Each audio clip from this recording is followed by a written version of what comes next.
மேலே இயற்கையில் ஏதோ ஒரு வடிவம் மாறுது, சந்திரன் மாறுது, சூரியன் மாறுது, கோள்கள் மாறுது, நட்சத்திரம் மாறுதுன்னா இதுக்கு ஏற்ற மாதிரி இங்கே மக்கள்கிட்ட சேஞ்ச் இருக்கும், ஆட்சியில் சேஞ்ச் இருக்கும் அப்படிங்கிறது தான் ஒரு உறுதியாக கணிக்கப்பட்டது. இன்றைக்கி நீங்கள் இந்தியாவில் பார்த்தீங்கன்னா இந்த பூலோக அமைப்புப்படி இந்த சூழலை வச்சு தான் இந்தியாவில் ஒருத்தர் தலைவராக இருக்கிறார்.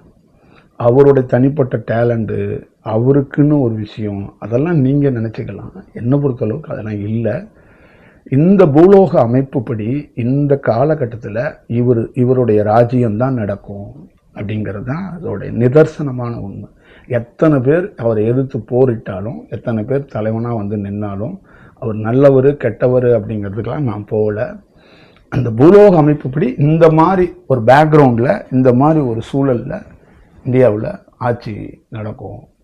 அப்போ அந்த பேக்ரவுண்டில் ஒரு பூ மலர்ந்த மாதிரி பூவாக அவங்களுக்கு சின்னமாக இருக்கலாம், காவி உடையில் அவங்களுக்கு கொடியாக இருக்கலாம், ஸ்பிரிச்சுவல் சம்மந்தமாக பேக்ரவுண்டில் இருக்கக்கூடிய ஒருத்தர் மனிதனாக இருக்கலாம். அப்போ இந்த மாதிரி ஒரு சூழலில் ஒரு பேக்ரவுண்டில் இருந்து தான் ஒருத்தருடைய சூழல் வந்து ஒரு ராஜ்யம் வந்து இந்தியாவில் அமையும்.